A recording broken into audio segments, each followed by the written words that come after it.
La famille, j'espère que vous allez bien et bienvenue sur mon humble chaîne YouTube.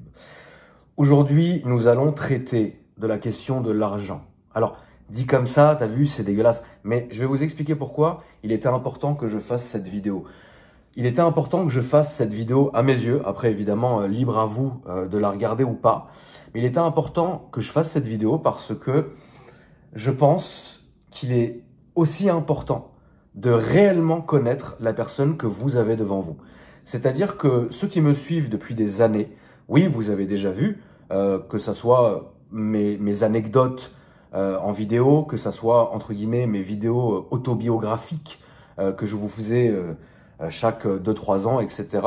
Oui, vous avez pu voir, vous avez pu lire, etc., machin.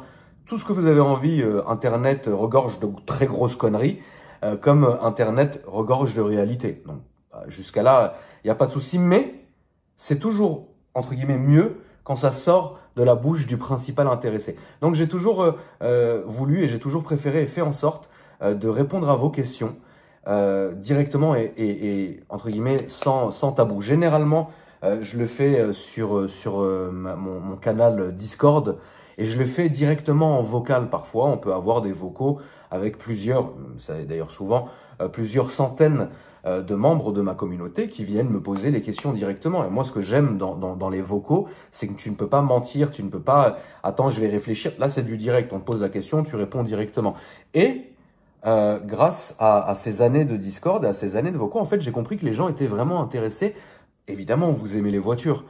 Évidemment, vous aimez les vidéos, vous aimez les vlogs, etc. Mais en fait, évidemment, vous me connaissez aussi rapidement. Mais il y a une question à laquelle, et vous pouvez regarder, je n'ai jamais répondu réellement en vidéo. Qu'est-ce que j'ai fait de tout cet oseille? Je vais me prendre un petit cigarios pour commencer la vidéo. N'hésitez pas d'abord. Une fois que tu as couché les enfants, que tu t'es fait à manger, que tu as roulé ton petit, une fois que tu as fait tout ça, une fois que tu as pris même ton bon whisky à la cannelle, et ben là, tu regardes la chaîne du tonton, il y a écrit s'abonner. Si tu es abonné, regarde à droite si juste tu as coché toutes les notifications dans la cloche. Si c'est pas fait, fais-le. Tu n'es pas obligé de te regarder tout ce que je fais comme conneries, mais au moins, tu pourras pas dire que tu n'étais pas là. Cigarios, asseyez-vous confortablement. Ils sont où ces ça? Ils sont là. Alors, je vais me permettre quand même de prendre mon temps dans cette vidéo. Pas que je ne le fasse pas d'habitude. Je sais que je le fais très souvent et je sais tout à fait que maintenant, aujourd'hui, dans le monde dans lequel on vit et dans les réseaux sociaux, etc., les gens sont, et ont raison d'ailleurs, parce qu'on n'a plus vraiment le temps à passer à écouter autant de conneries. Les gens préfèrent les contenus assez courts et dynamiques, tu vois. Bon, maintenant, moi, ça fait tellement d'années que je suis sur ce format-là, je ne me sens pas de changer. Donc, du coup, bref, ça va être long. Ouais, ça va être bon.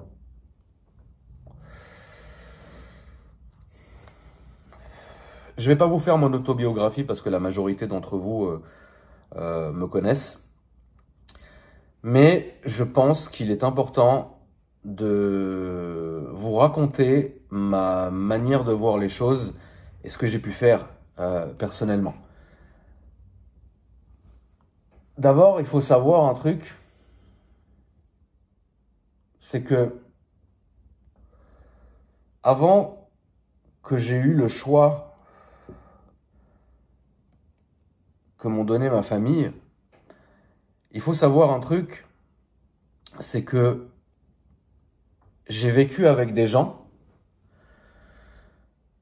de mon âge, de l'époque, qui eux reniaient complètement le fait qu'ils étaient nés dans une famille avec beaucoup de moyens. Moi, justement, j'en ai fait ma force de ce truc-là. Je peux vous garantir que j'ai connu pas mal de personnes qui ne voulaient absolument pas avoir de chauffeur, qui ne voulaient absolument pas avoir de garde du corps, qui ne voulaient absolument pas avoir de l'argent de poche, entre guillemets, qui ne voulaient absolument pas arriver avec telle ou telle voiture à l'école, etc. Et qui ne voulaient absolument pas avoir une aide de la part de leur famille, une aide financière ou une aide immobilière ou une aide patrimoniale, quelle qu'elle soit. Ils ne voulaient pas ça. C'est des gens, et attention, je les comprends tout à fait. C'est des gens pour lesquels j'ai eu un énorme respect et j'en ai encore aujourd'hui. Certains ont très bien réussi leur vie. D'autres vivent. Et d'autres, voilà. Personnellement, j'ai toujours, et pour moi c'est une bénédiction, d'être né dans une famille comme la mienne. C'est incroyable, incroyable. Maintenant, à 36 ans, avec 3 enfants, je vais pas faire devant vous le bec parti de zéro, le self-made, comme on appelle ça, en vous disant, j'ai une communauté, la famille, voilà comment j'ai fait, je suis parti de zéro. Mais non. Tu vois, ça pour le coup, ça serait un mensonge de ma part. Et je pourrais pas l'assumer parce que c'est complètement faux. Alors, il y a beaucoup de gens, je ne parle pas que sur les réseaux, je parle de manière générale, qui évidemment se sucrent avec leur famille, ça, ci, ça, machin, mais qui, devant les gens ou sur les réseaux ou quoi que ce soit, évidemment je ne vise personne, c'est extrêmement généralisé, vont vous dire non, moi je suis parti de zéro et moi j'ai fait ci, oui mais je viens... D'accord. Moi c'est pas mon cas. Moi je vous ai jamais menti, je vous ai toujours dit la famille. Je viens d'une putain de famille, c'est pas assez fort ce truc. Je crois que je vais arrêter. Donnez-moi donc mes Marlboro. Je viens d'une famille qui pour le coup, elle est partie de zéro. Enfin, mon père est parti de zéro. Ma mère, elle, par contre, est née et a grandi dans une famille qui était, c'était pas non plus la folie, mais très aisée, tout va bien. Mon père, par contre, que Dieu ait son âme, lui est littéralement parti de zéro. Rapide biographie, on va pas en parler des heures parce que vous connaissez déjà la musique. Rapide biographie, mon père, quand il est arrivé en France, c'était vraiment toutes les chances de sa famille étaient sur lui. C'est-à-dire que sa famille se sont limite endettés à mort pour tout miser sur ce cheval-là en disant « Va en France, c'est sûr que tu vas faire quelque chose de bien. » On peut dire que frérot, il a fait quelque chose d'incroyable, tu vois. Ça me fait rire parce que on est dans un monde, c'est même pas un pays, c'est ni une ville, ni une époque, c'est un monde où les gens auront toujours tendance à retenir ce qui fait un peu tâche, ce qui fait un peu bizarroïde, ce qui fait un peu « Ah, s'il n'y avait pas ça, maman, ça serait une course magnifique. » Les gens, il faut les prendre avec leurs bons et leurs mauvais côtés. Et puis surtout, il faut parler de leurs bons et de leurs mauvais côtés. Et ça, c'est incroyable parce que les gens qui vont lancer ce genre de critiques, bien souvent, ce sont des gens bien tranquillement assis sur leur chaise ou dans leur canapé, qui débattent et qui lancent et qui narrent des sujets, d'un, qu'ils ne maîtrisent pas, et de deux, qu'ils n'ont pas vécu. C'est toujours facile de pointer le voisin du doigt en lui disant « ça t'a mal fait ». Mais il y a une autre catégorie de gens qui, eux, vivent vraiment et prennent les risques. Et comme disait Bernard Tapie, pour certains, c'est pas une ref, pour d'autres, c'est une ref, je ne fais que le citer. Comme disait Bernard Tapie, que Dieu ait son âme, c'est très facile de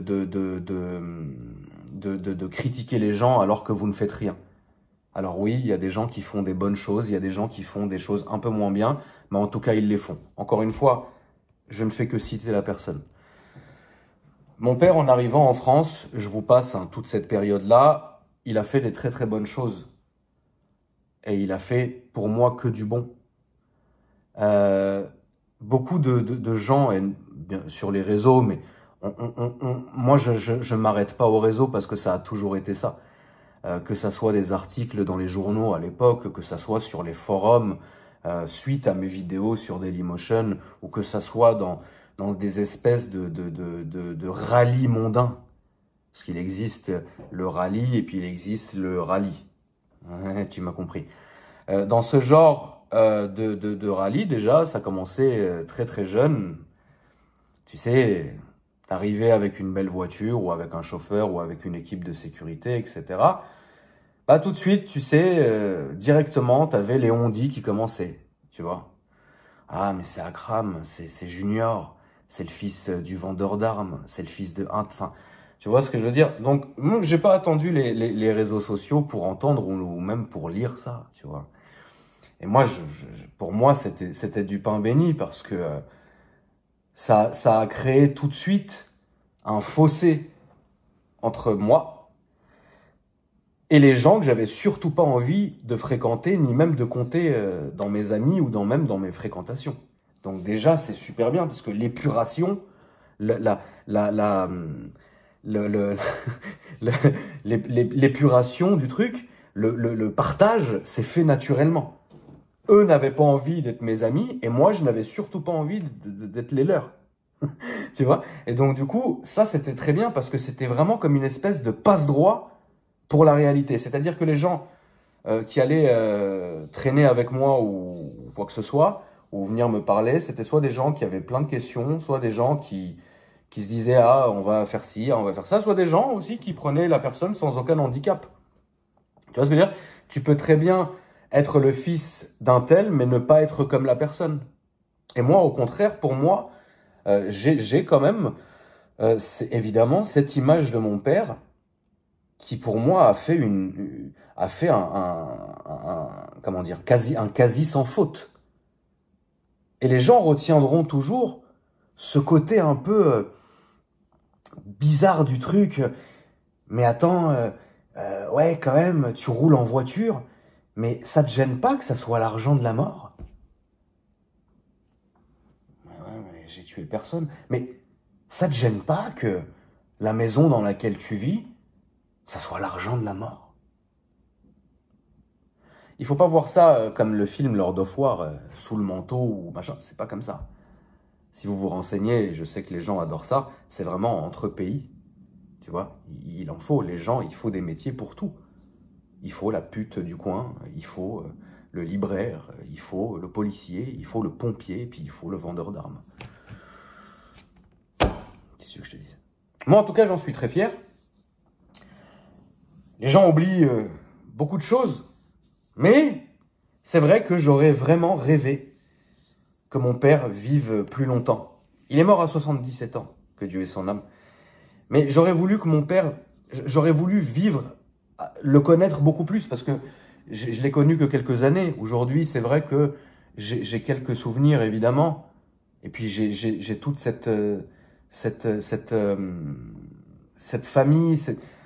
Il m'a laissé énormément de choses, en plus de l'oseille. Et pour moi, tout ça, j'aurais vraiment limite ne pas voulu avoir ça, mais vivre avec, tu vois. Parce que pour moi, c'est incroyable. Parfois, dans les commentaires, et c'est pas en mal hein, que vous me dites ça, ouais, ce mec-là, il a eu 20 vies. Ou quand je fais certaines vidéos et je raconte mes anecdotes, alors il y en a certains qui tout de suite, et je sais pas, c'est pas méchant ce que je vais dire, la famille, mais c'est vrai que quand vous vivez d'une certaine manière, parfois, peut-être pour vous, quelqu'un qui va raconter des choses, qui ne vit pas comme vous, ou qui a vécu autre chose, soit vous allez pas y croire, soit vous allez être impressionné en disant putain mais le nombre de vies qu'il a eu, tu vois. Et moi j'aurais tellement voulu vivre à cette époque-là pour comprendre, pour savoir, pour voir comment ça se passait, tu vois ce que je veux dire? Parce que on me pose souvent cette question et je vais y répondre rapidement. On me dit toujours, tonton, est-ce que tu penses que si on ne te mettait rien dans les mains, tu pourrais faire une fortune comme celle de ton père? La réponse est non. La réponse est absolument non. Parce que la différence entre mon père et moi, c'est que grâce à Dieu, moi, je n'ai jamais manqué.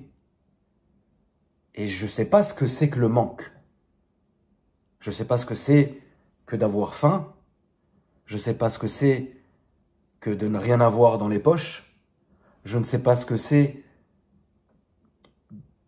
de devoir me battre pour nourrir mes enfants ou ma famille. Je ne sais pas ce que c'est. Et quelle espèce de merde je serais aujourd'hui si là où je suis, je vous dirais « Ouais, mais ouais, je me referais. » Non, non. Mon père, oui. Mon père est arrivé, il était seul. Il est arrivé solo. Aussi, il ne faut pas oublier l'époque. L'époque, je vous le jure, je vous le rabâche sans arrêt, sans arrêt, sans arrêt. L'époque est hyper importante. Il y a certaines choses à l'époque qu'on ne pourrait même plus approcher, même en parler aujourd'hui. C'est des choses qui seraient impossibles à réaliser. Et il y a des fortunes colossales, ce qu'on va appeler old money, l'ancien argent, qui se sont bâtis à cette époque-là.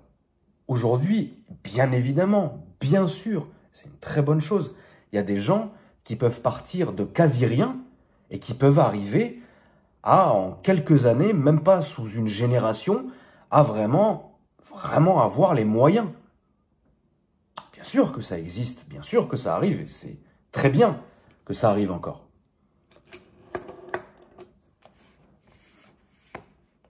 Le choix que j'ai eu à faire, j'étais jeune, le choix que j'ai eu à faire, ça a été ma famille qui me l'a proposé, dans le sens où on va te donner de l'argent, tu vas en faire ce que tu veux. Dépense-le, investis-le, brûle-le, fais ce que tu veux, mais c'est ton seul coût. On parle de entre 6 et 8 millions de dollars. Pourquoi le dollar? Parce que, je vous expliquerai après. J'aurais pu dire euro, mais c'est vraiment, cette somme, c'est vraiment le dollar. À cette époque-là, évidemment, c'est une somme qui est incroyable. Si je dis pas de conneries, pour ne pas le citer, Donald Trump a commencé avec moins, si je dis pas de conneries. À cette époque-là, j'ai dû faire un choix qui était, qu'est-ce que je vais faire de tout cet oseille? Pour moi, la question a été rapidement répondue. J'ai tout investi. Mais j'ai tout investi, je vais vous expliquer pourquoi, pour moi, l'investissement que j'ai fait, malgré beaucoup de bosses sur la route, pourquoi ça a été un bon investissement? Parce que j'ai investi dans la pierre. Et pour moi, la pierre, c'est quelque chose, c'est quasi, j'aime pas ce mot, mais c'est quasi immortel. J'ai investi tout dedans. Beaucoup de rumeurs me parlent de la Formule 1, me parlent de McLaren, me parlent de Tiger, me parlent de... Il est très important que vous fassiez la part des choses entre ma famille et moi. Ce n'est pas parce que, et il faut le dire, ce n'est pas parce que ma mère a autant d'argent qu'elle a que c'est mon argent. Ce n'est pas parce que une personne de ma famille a un compte bancaire comme ça que c'est à moi. Ça n'a rien à voir. Il ne faut pas confondre héritage. Il ne faut pas confondre investissement. Enfin, si demain, je vous donne un exemple très concret, si demain ma mère décide d'acheter un immeuble pour le mettre en location ou décide d'acheter ou décide de faire ce qu'elle veut, ou quelqu'un de ma famille, c'est pas moi qui c'est pas moi. Alors oui, certes, voilà, oui, ce que eux font, évidemment que ça déteint sur moi. Évidemment que le niveau, il est ce qu'il est, évidemment, tout ça, c'est évident. Mais de la manière dont chaque personne fait son argent, là est la différence. Parfois, les gens disent « Mais Akram, c'est incroyable, il est multimilliardaire, etc. » Mais ne confondez pas ma famille, ne confondez pas ma mère et ne confondez pas moi ce que j'ai pu faire. Ça n'a rien à voir. Il y a des comment dire, il y a des choses que je ne peux pas m'attribuer le mérite d'autrui. Tu vois ce que je veux dire? On n'est pas là dans un restaurant en train de faire un concours de beats comme j'ai déjà vécu, mais des trucs fous. Ouais, tu vois cet immeuble, c'est à moi. Mais non, c'est pas à toi, c'est à ton papa. Tu vois ce que je veux dire? C'est ça qui est, en fait, l'exemple le plus concret. Vraiment, hein, c'est quand je ramenais des meufs à la maison. Ouais, c'est trop beau chez toi. Mais c'est chez ma mère, ma fille. C'est chez ma mère, c'est pas chez moi. Enfin, grâce à Dieu, moi, je vis avec ma mère parce que, bah, comprenez-le ou non, mais moi, je fais partie des gens. Je resterai avec ma mère jusqu'à la fin. Tout simplement parce que ma mère, ça fait partie des rares personnes qu'il me reste. Et ma mère, elle en a sué avec moi, elle s'est fatiguée avec moi, elle s'est battue pour moi. Et du coup, ça serait arrogant de me dire, bon, maintenant j'ai des enfants, j'ai une situation, j'ai ci, j'ai ça, bon, allez, tu vois. Non. Moi, je resterai jusqu'au bout avec ma mère parce que bah, c'est ma maman. C'est incroyable de vivre avec sa mère, mais c'est fou, genre. C'est trop bien. Et puis j'ai une putain d'oreille et j'ai surtout un très très bon conseiller. J'ai qu'à traverser le jardin et je vais chez ma maman. Je m'assois. Maman, qu'est-ce que tu penses de ça? Et t'écoutes, tu vois. Parce que voilà, malgré les longues études que j'ai faites, qui m'ont quand même bien aidé. Alors il y a une partie de mes études qui m'a pas du tout aidé dans ce que je fais aujourd'hui, mais je suis content quand je vais parler avec ma mère et qu'elle me demande conseil. Tu vois? Parce que ma mère a fait ses études, ma mère a fait ses investissements, ma mère, c'est une femme d'affaires, elle fait ce qu'elle a à faire. Donc techniquement, pour moi, c'est un puits de science et de connaissances parce que la manière dont elle va gérer ses affaires et les conseils qu'elle va me donner, elle est vachement restée, tu sais, old school dans la manière de réfléchir. Et moi, les conseils qu'elle va me demander, c'est vis-à-vis d'une branche, enfin, de mes études que j'ai faites pendant plusieurs années. Et c'est l'un de mes travails, entre guillemets. Enfin, comment dire? Je ferai sûrement un jour, peut-être, une vidéo sur vraiment ce que j'ai fait comme étude, à quoi ça m'a servi. Et la question que beaucoup se posent, c'est finalement de quoi je vis. Tu vois? Je vais y venir rapidement, mais j'en ferai un jour une vidéo. Vraiment pas maintenant, parce que ça sert à rien. Mais là où je voulais vous dire, c'est que pour moi, il est très important d'être vraiment entouré. Que ça soit émotionnellement, que ça soit même physiquement, et que ça soit aussi, évidemment, pour les affaires. Parce que si j'avais pas écouté ma mère, j'en serais toujours là, la vérité, parce que voilà, c'est comme ça. Mais si j'avais pas écouté ma mère, bah, je sais que il y a plein de trucs dans lesquels j'aurais pas su bien faire. Malgré, hein, tu sais, j'aime pas dire que les études sont importantes, j'aime dire que certaines études sont importantes. Tu vois ce que je veux dire? Un mec qui a le bac ou pas le bac, je m'en fous. Tu vois ce que je veux dire? Il y a une tonne de monde qui travaille pour moi. J'ai jamais demandé un bac ou un brevet. Je m'en fous finalement. Ce qu'il faut, c'est avoir l'envie et ce qu'il faut, c'est vouloir vraiment exceller. Tu vois, ça c'est important. Mais il y a certains domaines, oui, c'est vrai, qui demandent vraiment beaucoup d'études et beaucoup de pratiques. Et ça c'est important, c'est indéniable. Sinon, il y a des sujets que tu pourras pas maîtriser. Et si tu maîtrises pas ces sujets, tu vas pas pouvoir te projeter. Et si tu peux pas te projeter, tu vas pas savoir comment gérer ton oseille ou gérer tes biens ou quoi que ce soit. Voilà.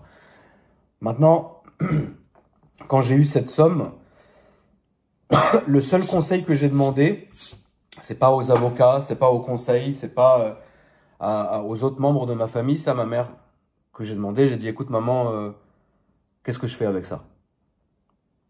Où est-ce que je les mets? Elle m'a dit, tu devrais les mettre dans cette partie du monde. Elle a eu archi raison d'ailleurs. C'est con, hein. Et malheureusement, il y a eu un problème, c'est que plus les années ont passé, plus je lui ai dit, tu vois, c'est pas non plus très bon. Parce que cette partie du monde en question, elle est extrêmement instable. Certes, il y a des endroits dans le monde qui sont très riches et qui ont de toutes les manières possibles et imaginables. Hein. Je dis pas riches en termes de moyens. Mais ils sont tellement riches qu'ils vont attirer la convoitise d'autres pays. Vous savez comment c'est, je vais pas vous l'apprendre. Et malheureusement, c'est certaines parties du monde qui sont extrêmement bousculées, qui sont extrêmement instables, etc. Et c'est là où tu te dis, finalement, j'aurais pu placer un peu d'argent là, mais pas tout, tu vois. Mais au final, c'est pas vraiment grave. C'est pas vraiment grave. Il y a des gens, ça me fait rire parce qu'il y a beaucoup de gens, il y a beaucoup de gens qui, même de mon entourage très proche, qui connaissent la situation, qui savent où est-ce que j'ai investi, combien, comment. Mais les gens, ils oublient, ils se disent, mais je comprends pas. T'as mis ton oseille là? Toi, tu dis, ouais. Tu l'as retiré avant que quelque chose arrive? Non. Ah. Après, ça existe vraiment, donc. En soi, c'est pas méchant. Il faut être patient. Et autant je peux être impatient sur plusieurs points, mais autant je suis quand même hyper content d'avoir placé mon argent dans la pierre, dans la construction, parce que, quoi qu'il arrive, il y a un moment où on va avoir besoin de toi. Que ça soit pour construire, que ça soit pour des projets futurs. Il y a un moment donné, on passera par toi. Tu vois? Donc en faisant ça, je ne me suis jamais dit, je vais investir mon argent et avoir un retour sur investissement extrêmement rapide. Je préfère mettre toutes mes billes, c'est bizarre, hein, je préfère mettre vraiment presque toutes mes billes dans le même panier et me dire, c'est bon, plutôt que prendre ce tas de billes, l'éparpiller un peu partout et essuyer plusieurs défaites. Ah merde, j'ai perdu cette bille. Bon, c'est bon, celle-là, j'en ai gagné 2. Attends, putain, j'en ai perdu 3 ici. En fait, moi, je veux pas faire ça. Je déteste le risque. J'ai horreur de ça. Je n'ai jamais investi dans ma vie dans la crypto, par exemple. Jamais. Jamais, jamais, jamais. Et la bourse, c'est pas du tout mon domaine. C'est pas du tout mon domaine. Bien sûr, des gens, des membres de ma famille, ils sont pratiquement que en bourse, tu vois. Mais moi, j'ai jamais voulu ça. C'est très bizarre ce que je vais vous dire, les amis. Mais moi, je suis old school. Regarde. Regarde bien. Tiens, ça, c'est à toi. D'accord? T'as acheté ça, c'est tes actions, c'est ton argent, c'est ta crypto, c'est tout ce que tu veux. Tiens, elle est là. Je la vois pas. Mais t'inquiète, elle est là. Ça, c'est de l'or. Ouais, je le vois. Mais je peux le toucher? Ouais, ouais, c'est à toi. Ok. Moi, je suis comme ça.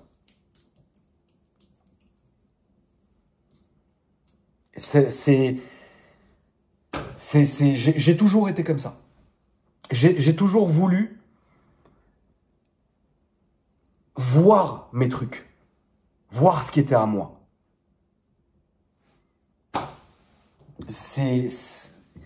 J'ai un respect fou. J'ai un respect monstrueux. Et je connais d'ailleurs des gens pas que j'ai dénigré, mais que j'ai pas vraiment pris au sérieux, qui venaient me voir à l'époque en me disant, écoute, c'est très simple, j'ai tout vendu, je pars vivre à Los Angeles et je vais faire de la crypto. Ah frérot, aujourd'hui, je t'explique. Il me rachète ma maison. J'ai dit moi, j'ai pas dit ma famille. Attention.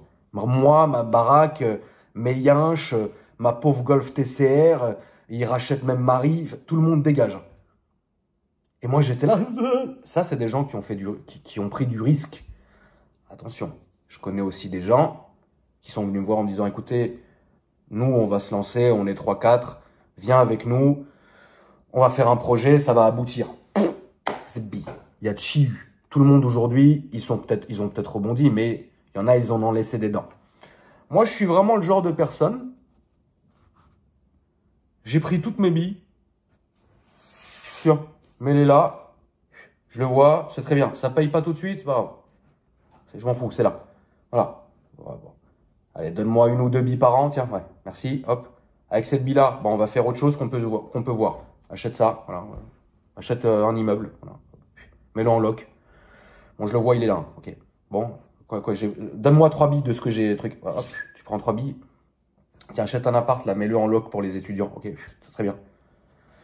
Ça, c'est quoi ça? Tiens, une structure, tiens, achète ça. Une société de transport, une société de machin, achète ça, c'est pas grave. Voilà, mais au moins, c'est là. Alors oui, c'est peut-être pas. Il n'y a peut-être pas de prise de risque, mais au moins. Et moi, j'ai toujours. Ça m'a été reproché. Hein. Ça m'a été reproché. Hein. Je suis déjà passé. Pour un mec, on m'a déjà traité de peureux. Hein. De peureux des affaires, c'est vrai. Il faut le dire. On m'a déjà dit, ouais, Akram, non. Il a peur d'investir. Mais parce que je préfère avoir les trucs en face. Et beaucoup de membres de ma famille ne sont pas comme ça. Et j'ai beaucoup de respect pour eux. Il y en a il y en a, ils sont tellement dans plein de trucs, mais c'est leur domaine. Moi, je pourrais pas le faire. Moi, je préfère vraiment me concentrer sur ce que je peux toucher de mes mains, sur ce qui existe vraiment. Tu vois? Alors, c'est vrai qu'aujourd'hui, dit comme ça, tu te dis, mais attends, comment faire? Et bien moi, cette question-là, bien sûr que je peux vous y répondre quand vous me posez la question. Quand on fait des concours, que ce soit moi ou les autres, « Ouah, tonton, si je gagne la RS6 de GMK, qu'est-ce que tu me conseilles de faire ?»« Ouah, tonton, si je gagne la Rolex du concours, qu'est-ce que tu me conseilles de faire avec ?» Ça, je peux répondre à ces questions-là. Parce que c'est des questions, limite, c'est pas non plus du bon sens, mais c'est des questions, voilà. Mais par contre, comment voulez-vous que je vous donne les clés du succès alors que moi-même, on me les a données? La seule façon de reproduire ce truc-là, ça serait de sélectionner quelqu'un et de lui dire, écoute, prends 6 millions de dollars et fais-en ce que tu veux. Mais tu te rends compte que j'aurais pu détruire cette oseille-là, mais en 2 minutes, frère.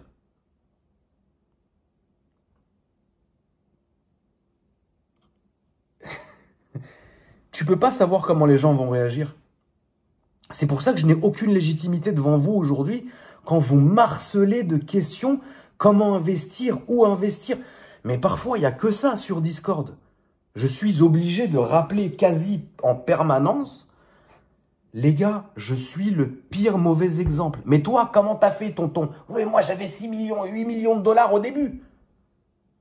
Moi, je les ai passés parce que je sais, j'ai fait de la géopolitique et je sais pertinemment. Ouais, tac, tac, tu les mets là, t'inquiète pas. Ça, je le sais. Mais aujourd'hui, tu me parles de crypto, je vais bégayer. J'y connais rien et je ne veux rien connaître. Aujourd'hui, tu me parles d'actions en bourse. Frérot, je préfère passer par un trader qui prenne sa commission, mais au moins, lui, il va peut-être se planter, mais au moins, moi, c'est sûr, je vais tout baiser. Moi, je suis une personne old school sur les affaires. je sais dans quoi investir, mais mes réponses, elles seront toujours les mêmes. L'immobilier,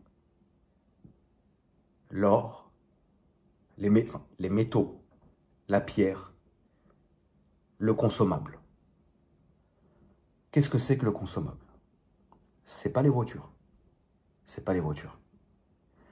Vous ne vous rendez même pas compte à quel point j'ai perdu de l'argent avec les voitures. C'est simple. Quand j'ai eu mon premier contrôle fiscal, en 2013, un truc comme ça, et pour la petite info, j'étais en live sur Facebook ou Periscope quand je suis parti chercher le recommandé avec mon T-Bax et que j'ai ouvert la lettre et que c'était mon premier contrôle fiscal. Alors c'est quand même incroyable parce que les gens pensent que j'ai perdu, que j'ai eu un redressement fiscal monstrueux. Mais mon contrôle fiscal, le premier, m'a coûté moins de 50 000 euros. Hors frais d'avocat ou même... on n'est même pas là... c'est une énorme somme. Mais tu vois ce que je veux dire? Mon deuxième contrôle fiscal que j'ai eu là en 2020, si je dis pas de conneries, mon deuxième contrôle fiscal, il m'a coûté 17 000 ou moins. Et frais d'avocat pas compris. Et du coup, ce qui est fou, c'est que quand il a fallu, pendant le premier contrôle fiscal, passer en revue, vous savez comment ça se passe, tu vas expliquer tes mouvements de compte et pourquoi, et c'est quoi c'est rentré, c'est quoi c'est sorti, etc. Alors, les impôts en soi s'en battent les couilles de comment tu vis. Du moment que tu peux justifier ce que tu rentres, bah écoutez, moi c'est pas compliqué, ces virements mensuels ou ces virements annuels, bah ça fait partie soit de l'argent de mes rentes, si tu veux, soit de certaines affaires. Voilà, ça tu le justifies, tu t'en bats les couilles, ils savent très bien quitter, ils savent, tu vois. Mais je me rappellerai toute ma vie de cette phrase que m'a dit l'un de mes fiscalistes, qui travaille encore pour moi aujourd'hui. Cette scène est incroyable. Elle m'a regardé. Elle m'a dit, mais Akram, vous vous rendez compte, en 3 ans, combien vous avez perdu d'argent à force de changer de voiture?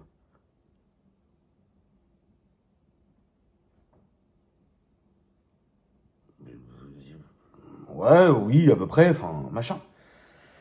Et en fait, quand elle m'a dit le chiffre, je me suis dit, mais en fait, tu vois, c'est tellement dommage d'avoir perdu tout cet argent. Parce que c'est sûr qu'avec ces pertes-là, j'aurais pu avoir une centaine de Rolex limite. Et c'est à partir de ce moment-là, et je suis reconnaissant envers cette fiscaliste, que j'ai compris en fait que se faire plaisir, c'est une très bonne chose. Tu as de l'argent, tu te fais plaisir. Mais c'est à ce moment-là que j'ai compris qu'entre plaisir et dégâts, il y avait une infime majorité. Tu achètes une voiture en 2020, tu l'as payée, tu roules avec, tu la vends 3 ans, 4 ans après. Bien sûr que tu vas perdre de l'argent. Maintenant, tu achètes une voiture au mois de mai. Tu la roules 2, 3 mois, 4 mois, elle t'a saoulé. Attends, je te rachète ça, ouais, mais il y a une décote, et ça, et ça, et ça. En fait, fais le calcul de ça. Et plus tu changes, plus tu perds de l'argent. Et en fait, quand tu te rends compte que c'est un gâchis monstrueux, parce que la voiture, tu l'as plus, et en plus, tu as perdu de l'oseille, là, tu te dis, mais attends, le plaisir, il a un prix quand même, tu vois. Et il n'a aucune logique. La logique, pour moi, c'est GMK. Le mec, frérot, il traîne des bagnoles. Alors oui, il en achète de manière récurrente, mais c'est évidemment très bien. Mais il a des voitures qu'il avait quand je l'ai rencontré. Il y a plus de 10 ans de ça. Ça veut dire qu'il y a des voitures, regardez bien l'histoire, mettez-vous, comprenez le truc. Il y a des voitures qu'il a achetées devant moi, neuves, qu'il a encore aujourd'hui 10 ans après.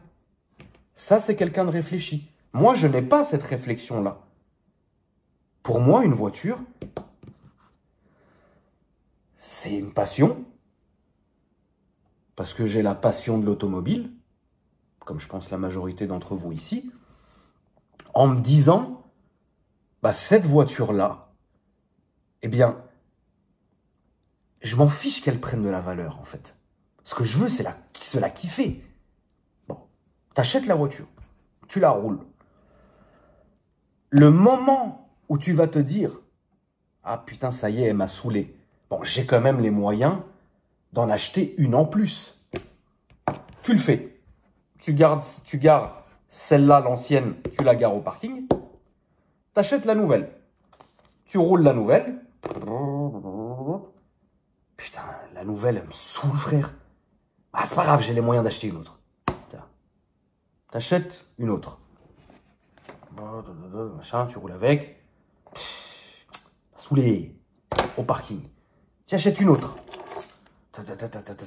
Et une autre. Et tu as fait une pile. Tu as encore ça, c'est à toi. Ça, c'est GMK. Moi, c'est ça. C'est beau. C'est beau.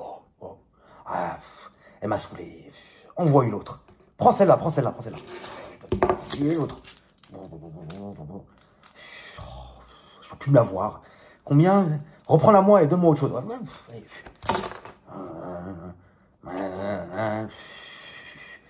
Ah, vas-y, donne ça, c'est bien, c'est beau. Elles sont où les autres? Et ça, c'est ce qu'on appelle les décotes. Moi, j'ai pas ce truc de savoir regarder les voitures et je m'en fous. Parce que, autant GMK, on le cite, hein, mais il y en a plein, la famille. Hein.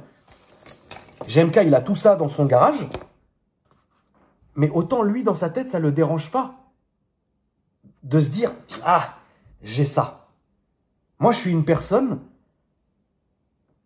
où ça va me démanger de voir la voiture pourrir au fond du jardin. Ou de voir la voiture pourrir dans mon garage, où il y a, enfin, dans le gardiennage à Paris que j'utilise.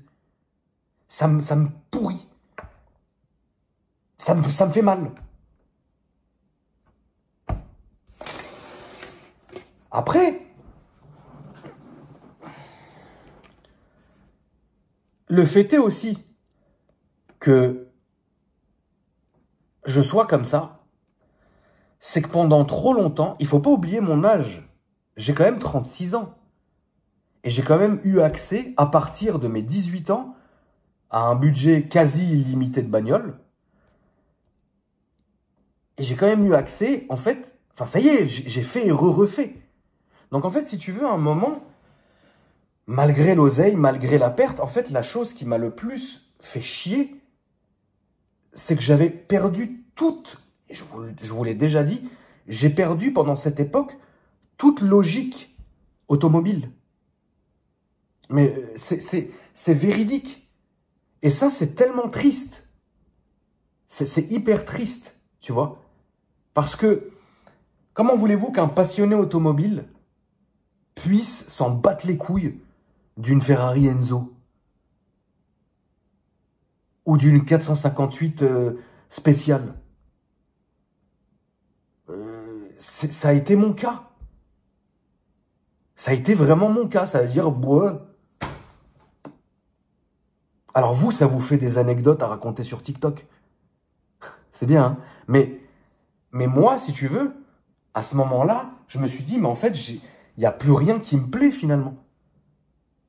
Et je suis rentré dans une espèce de délire où je me disais, quelle voiture va marcher le mieux pour Insta?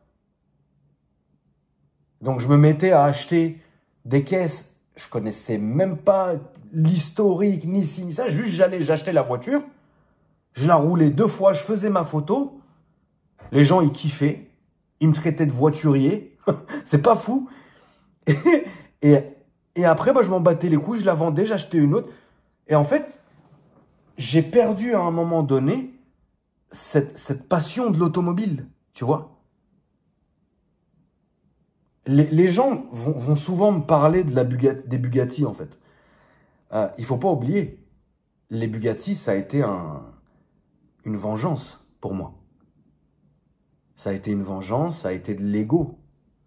Et ça a été un moyen de faire une belle affaire.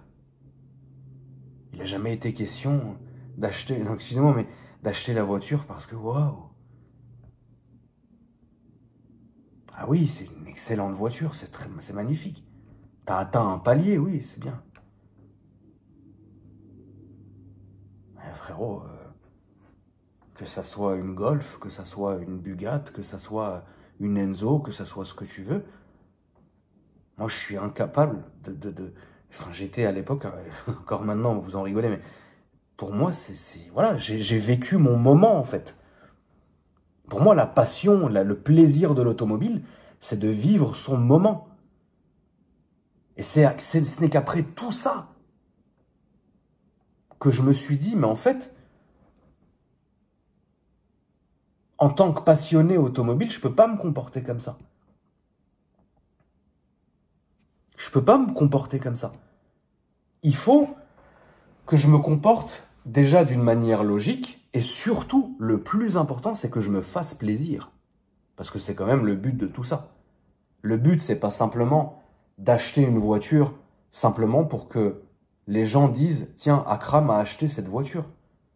Les gens n'ont pas payé et les gens vont pas mourir pour toi ou mourir avec toi. Enfin voilà, ça n'existe pas.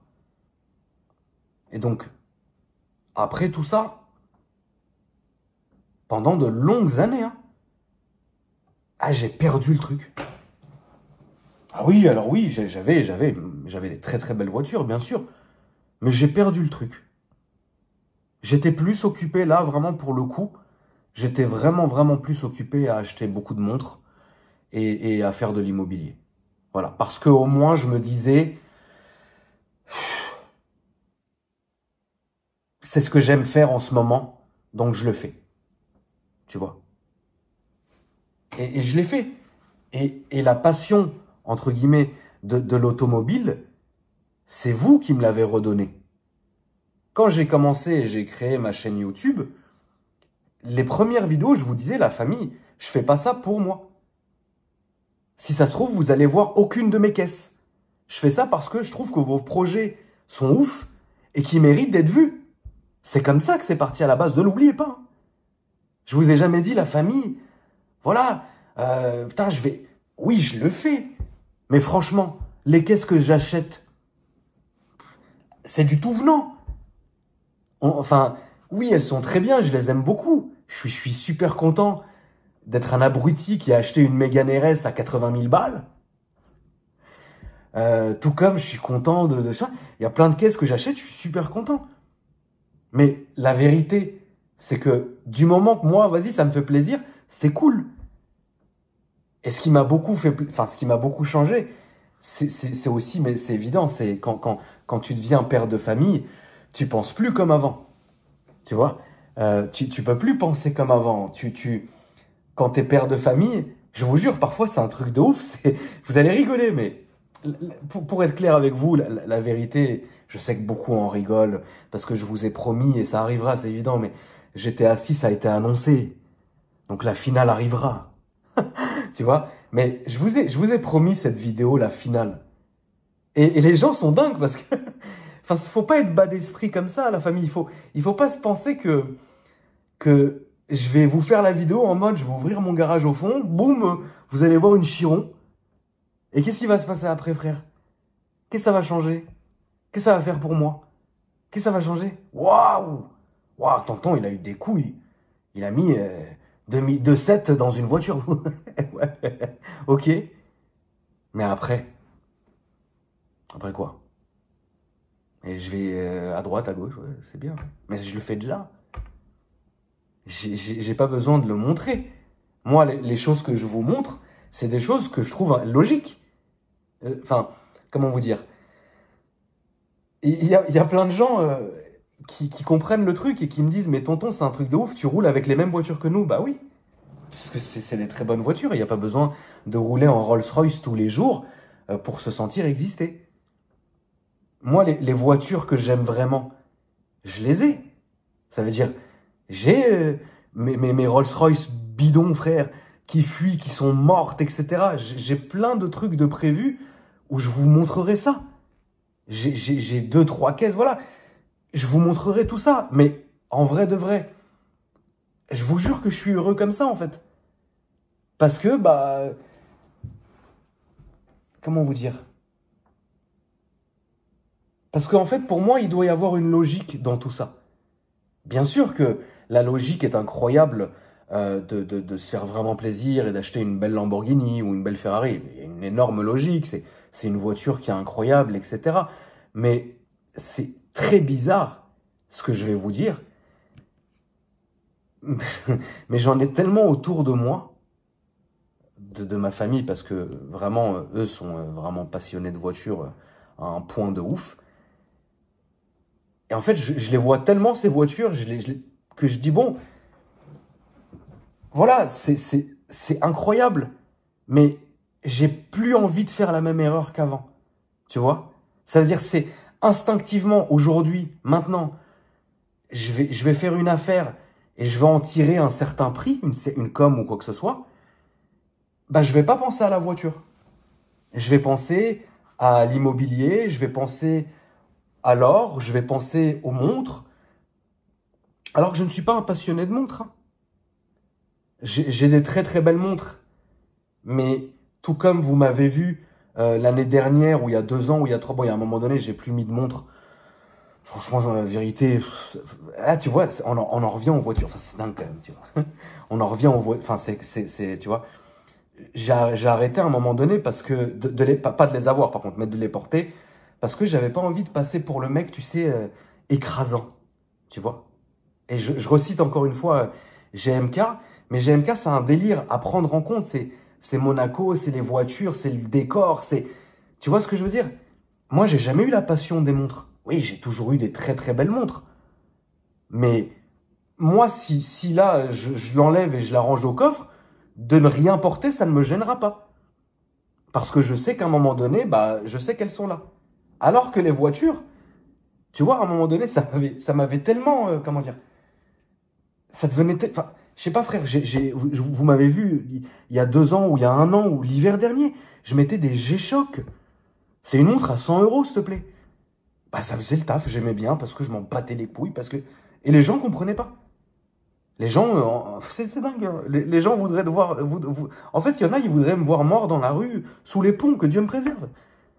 Il y a des gens, ça leur ferait tellement plaisir de me voir malade ou de voir qu'un de mes enfants va mal, que Dieu les protège, de me voir plus rien, en se disant, ouais, yes, maintenant il a plus rien comme moi. Excuse-moi.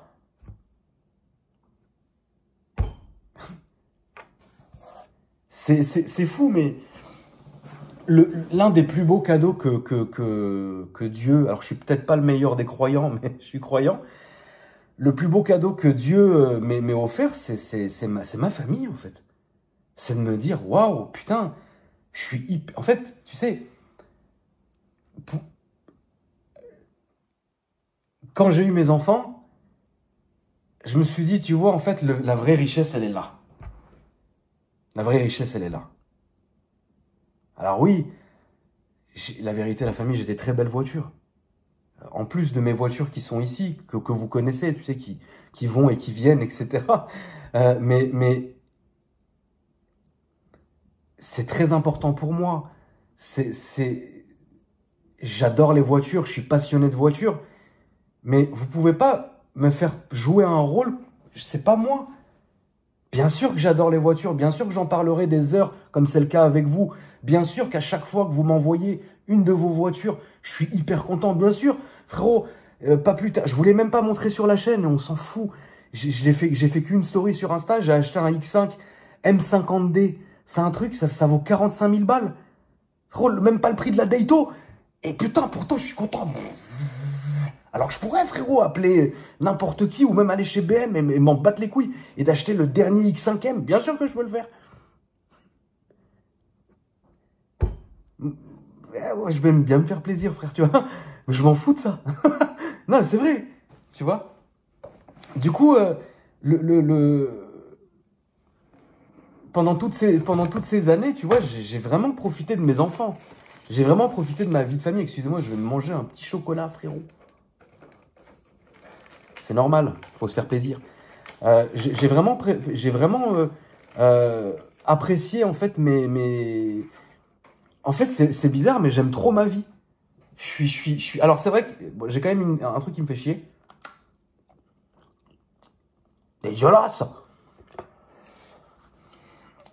Moi, je suis le vrai Parisien. Je suis né à Neuilly, mais bon, tu m'as compris. C'est vrai que j'ai déménagé de Paris. La réalité pour mes enfants.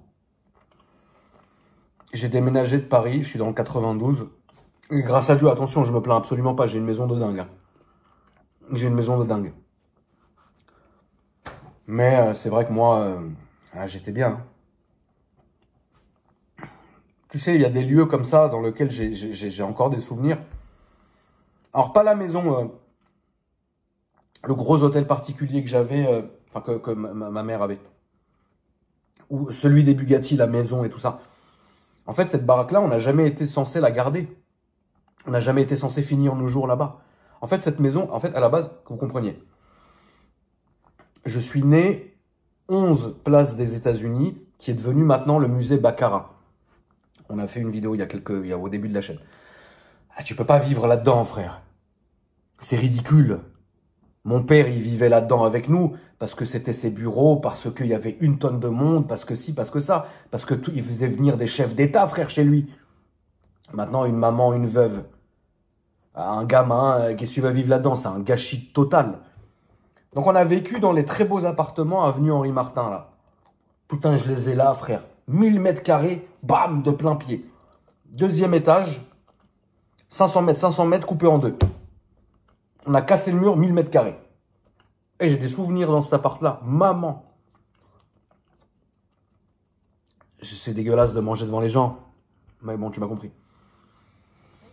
On a réessayé de le racheter, ce truc. Au moins, peut-être 5-6 fois. La dernière fois qu'on a essayé de le racheter,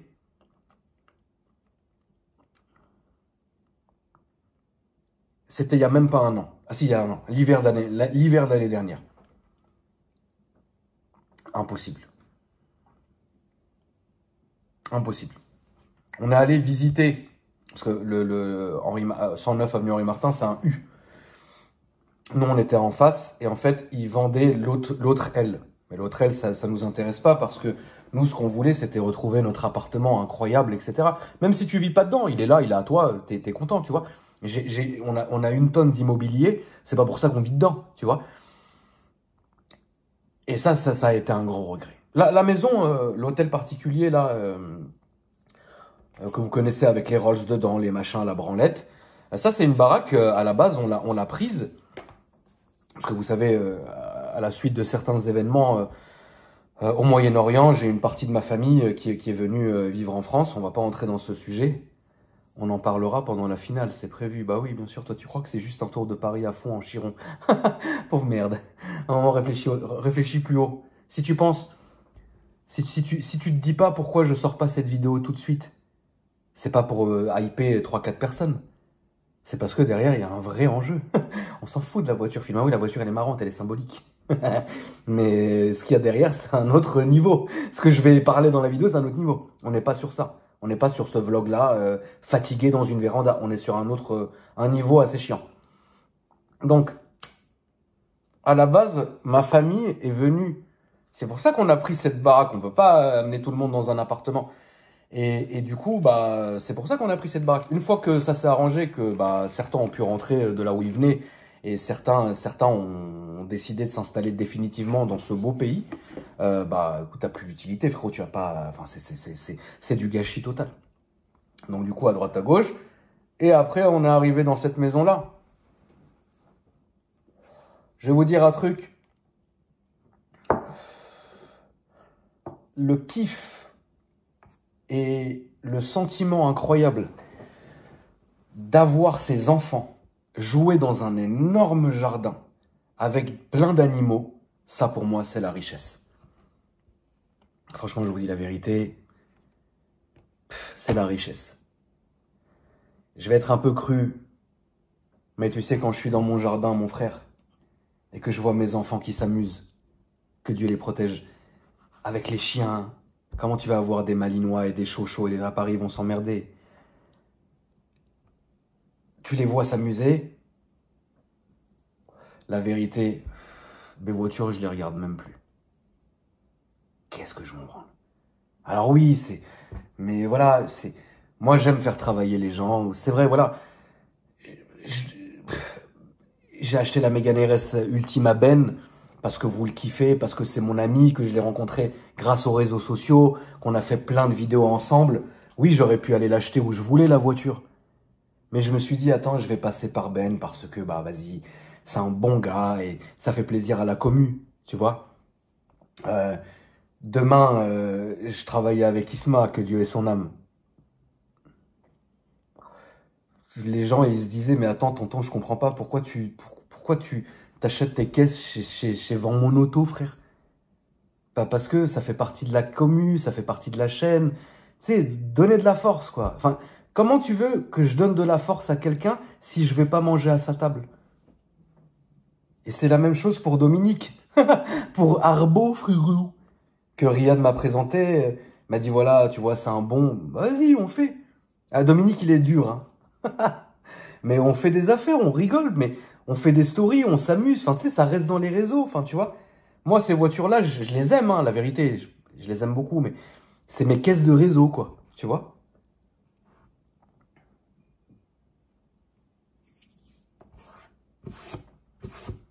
Je vous souhaite à tous, la famille, d'avoir des enfants. Même si vous pouvez pas en avoir, je vous jure, vous pouvez adopter des enfants. C'est dingue. Tu sais, c'est fou. Ouais, tantôt, c'est bizarre, tu fais plus de vlog de nuit. Avant, tu sortais toute la nuit. Oui, mais tu sais, je préfère être tranquille. Savoir que mes enfants, ils dorment juste au-dessus de moi. Ou qu'ils s'amusent dans l'autre maison. Ou qu'ils font ci, ou qu'ils sont dans le jardin. Et de me dire, voilà, je suis chez moi. Grâce à Dieu, j'ai encore la santé pour le moment. Je peux les voir, je peux m'amuser avec. C'est quand même fou. Aucun d'eux n'aime les voitures. Ah, j'en ai trois, hein. Aucun d'eux n'aime les voitures. Alors, le grand, Aki, il s'appelle Akram, Junior 2 sur sa carte d'identité, mais on l'appelle Aki. Voilà. Aki, il aime les motos. Alors, frérot, c'est incroyable. Moi, j'ai peur de la moto. De toutes les bécanes là, que vous avez connues, il m'en reste plus qu'une. La dernière que je vous ai montrée, celle-là qui m'a coûté les yeux de la tête, 50 000 balles, là. Je les ai là, hein. Ça sert à rien. Frérot, c'est terrible. Elle meurt dans le garage, à côté de la chichi. Un jour, elle va tomber sur la chichi, comme ça, la moto, frère. Mais bon, c'était marrant, on a rigolé quand même l'été. Euh, Mon fils aime énormément les motos. Alors, vous allez me prendre pour un fou. Mais alors, le deuxième, qui s'appelle Salman, euh, ah, un vieux truc de dictateur. Mais mon père a eu une amitié, que Dieu ait son âme, avec le roi Salman. Donc, c'est par respect, comme mes enfants sont saoudiens, vous savez, en Arabie, enfin, comment dire, en Arabie Saoudite, la nationalité se transmet par le père. Donc, je suis saoudien, mes enfants aussi, et blablabla. Bah, c'était comme un respect envers le roi Salman de dire, voilà, j'ai appelé mon fils Salman.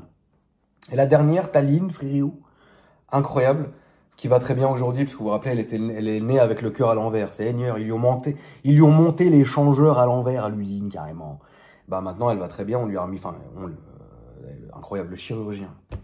Le chirurgien, c'est un abonné, frère. Est-ce que vous vous rendez compte de la gueule du chirurgien quand je suis rentré dans le bureau qu'il a vu que c'était ma fille? Il a été pro. Mais à la fin, il m'a dit, tonton, je claquais des fesses, hein. Que Dieu bénisse ce chirurgien. Que Dieu bénisse la France et que Dieu bénisse l'hôpital Necker, frère. C'est pour ça que je suis content, je vous fais chier. Mais moi, je paye 1 tonne d'impôts, hein. Je paye des impôts à bord. Mais je suis content de les payer parce que, figurez-vous que... Ah, fils de pute, j'avais oublié. Dégage, putain. Figurez-vous que... Fils de pute. Figurez-vous que quand j'étais dans l'ambulance, dans le SAMU, c'est là que je me suis dit, tu vois, on est dans un putain de bon pays quand même. Et là, j'ai été content de payer mes impôts et bon, ça me fait chier parce que parfois, il y a quand même des trucs qui sont illogiques, hein. Mais bon, écoute, je m'en fous. Moi, je me prends même plus la tête. J'ai un cabinet de compta et des fiscalistes, c'est leur travail, ils sont payés pour, et débrouillez-vous, je veux plus aller chercher un recommandé, je veux plus entendre parler de ça, mais je les paye au moins. Tu vois ce que je veux dire? D'ailleurs, c'est fou parce que ce soir, alors incroyable, non mais les gens sont quand même dingues. Je me suis fait insulter en commentaire sur une vidéo que quelqu'un a repostée, en réel Insta. Ouais, MDR, il paye même pas ses impôts en France. J'ai commenté, hein. Je lui ai dit, mais si. Il m'a dit, ah ouais, prouve-le. La tête de ma mère, je lui ai dit, j'ai envoyé en DM. Il m'a dit, je m'excuse, tonton. Et voilà. Non.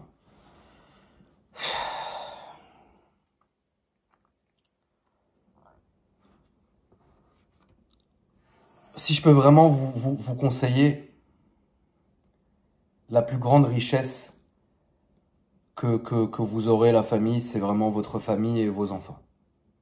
Voilà. Ça pour moi, c'est... Ça y est, je pense que j'ai vécu un bon moment. Je me suis vachement amusé.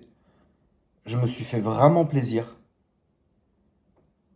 Et vraiment, pour rien au monde, je lâcherais ma vie d'aujourd'hui pour vivre les conneries éphémères d'il y a quelques années. Franchement, non. Bon, ça fait plus de 10 ans, tu vois. C'est bon, à un moment donné, tu passes à autre chose. Tu penses à autre chose, tu vois. Mais oui, je me fais toujours plaisir. Je me fais toujours plaisir parce que, bah, aussi étrange que ça puisse vous paraître, quand je vous dis, je rêve, même si j'en ai une il y a 2 ans, je rêve de racheter un M3 E46, alors que, voilà, bah en fait, c'est parce que j'en ai vraiment envie. Et voilà, c'est...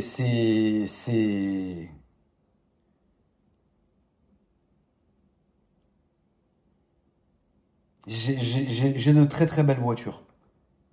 Je parle évidemment en plus, hein, de mes daily zigzags qui sont garés au fond du jardin, qui bougent pas d'ailleurs, hein, on revient au fait quoi. Mais les voitures que j'ai en gardiennage à Paris, c'est vraiment des caisses où je me suis dit, tu vois, je vais pas faire la même erreur de les saigner et de les spammer sur les réseaux et de m'en dégoûter. C'est des caisses que je vais utiliser quand j'en aurai envie. Tu vois. Et ça, je pense que c'est la meilleure des solutions. Et c'est comme les montres, c'est comme beaucoup de trucs, tu vois. C'est la dernière fois avec vous, on parlait du concours du concours que mon ami Anto fait. On a parlé rapidement de montres en story. Bah en fait, oui, les gens étaient hyper contents. Tu vois ce que je veux dire? Les gens étaient hyper contents que je puisse parler d'autre chose que de voiture, tu vois. Même le monde de l'armement, c'est quelque chose que j'aime énormément. Tu sais, c'est ridicule, mais tu vois le coffre blanc derrière moi? Je vais pas l'ouvrir, pas sur cette chaîne. Mais ceux qui me connaissent, oui, il y a plus de... il y a beaucoup plus que le prix de la Mégane RS dedans, quoi. Maintenant, même ça m'a été reproché sur ma chaîne de tir. Et pourtant, il n'y a rien. Parce qu'on en revient toujours à la même chose. Les gens n'arrivent pas à comprendre. Alors la majorité, oui, mais il y a une minorité qui ne comprend pas pourquoi tu es différent qu'eux et qu'eux n'ont pas ça. Et en plus, tu n'as pas de légitimité parce que tout a été offert. Oui, non mais d'accord. Tu vois, c'est ridicule, hein. Même le tir, c'est-à-dire le seul truc qui me restait où je prenais mon kiff, j'y allais le dimanche. Je tirais avec des AR, frérot, à 10 000 balles pièce. Ah ouais, il sait pas ce qu'il tire. Ouais, mais ouais, MDR, fils à papa. J'ai acheté un putain de canique à 300 balles, frère. MDR, il a plus rien, ça y est, c'est fini. Oh là là. Tu vois, l'humain est incroyable. L'humain est dingue. L'humain est dingue. Mais c'est pour vous dire, vous savez, la famille, c'est pas l'argent, ni même les possessions qui feront de vous ce que vous êtes. C'est vraiment votre histoire. Tu sais, c'est fou, la dernière fois, j'ai fait une vidéo, j'ai fait une story où je disais, putain, c'est chiant, G3 Adrien, il s'est fait cracher sur sa McLaren. Alors, et vous avez raison, plein de gens disaient, mais attends, c'est chelou, Tonton et G3, ils pouvaient pas se piffrer. C'est vrai. Mais grâce au canal sur Insta qu'a créé Soul ACR que vous connaissez, et bah, tu vois, en fait, je me suis dit, en fait, il est pas con, il est pas mauvais. Donc, on a commencé après à discuter ensemble en privé. Et regardez, aujourd'hui, c'est lui qui a racheté ma Golf R. Il est content, c'est un bon gars. Et du coup, j'ai pris la parole en story en disant, mais ouais, le mec, il est parti au McDo 2 minutes, ils lui ont craché 7 fois sur sa bagnole. Et en gros, après, vous me demandez à moi, mais frérot, tonton, pourquoi tu te balades plus dans Paris avec des belles... Enfin, et dans la story, j'ai dit, mais moi, j'ai pas envie de me faire cracher dessus, merde. Évidemment, il y en a dans les commentaires, ouais, MDR, fils à papa, tu vas rien faire, etc. Tu regardes la photo, le mec, il a 14 ans. Enfin, frérot, enfin, je sais pas, les gens ont une haine infernale. Les gens ont une haine infernale. Pour rien, en plus, putain. Je suis la personne la plus tranquille au monde. J'ai quand même le droit d'être comme je suis. J'ai quand même le droit d'exister. J'ai quand même le droit de dire aux gens bah, que j'ai pas envie qu'on me crache dessus. J'ai pas envie qu'on crache sur ma voiture. C'est pas de la branlette. Et les gens, non, sous prétexte que t'as de l'argent, t'as rien vécu, t'es pas dangereux, ferme-la, moi j'habite je sais pas où. Mais frère, papa, tu es ce que tu es et je suis ce que je suis. Tu vois? J'ai une histoire, pour finir rapidement, qui je pense d'ici 1 an maximum, parce que la justice est longue en France, mais elle fait son travail, n'en déplaise à certains. Je vous raconterai une histoire qui m'est arrivée il y a quelques temps. Je peux pas parce que là, elle est sous couvert Enfin, tu vois, c'est aux mains de la justice. Et vous allez péter un câble. Vous allez voir que le tonton, il est là, quoi. Voilà. Mais ça, gardez-le en tête. Je vous la raconterai quand je pourrai le faire. Voilà. Pas avant, parce que bah, j'ai pas envie d'interférer. Enfin, vous avez compris le truc. Et je dis pas ça, pas du tout pour vous me plaindre. Hein. Mais vous allez voir, l'histoire est dingue. L'histoire est dingue, quoi. ça va en faire rire certains. Parce que, en tout cas, GMK, ça l'a bien... Enfin, GMK m'a beaucoup aidé, d'ailleurs, à ce moment-là. Je le remercie. C'est une bonne personne. Mais il a beaucoup rigolé. Parce que j'ai fait un truc, il n'y a que le tonton qui peut faire un truc comme ça, quoi. Enfin, bref. Voilà la famille. J'espère que le message est passé. Merci de m'avoir écouté jusqu'au bout. Je pourrais pas faire mieux. J'ai essayé d'être le plus transparent possible, mais c'est comme ça que je suis. En tout cas, en 2023. N'hésitez pas à vous abonner, le like, le partage, le commentaire, et je vous dis à après-demain pour une nouvelle vidéo. Salut!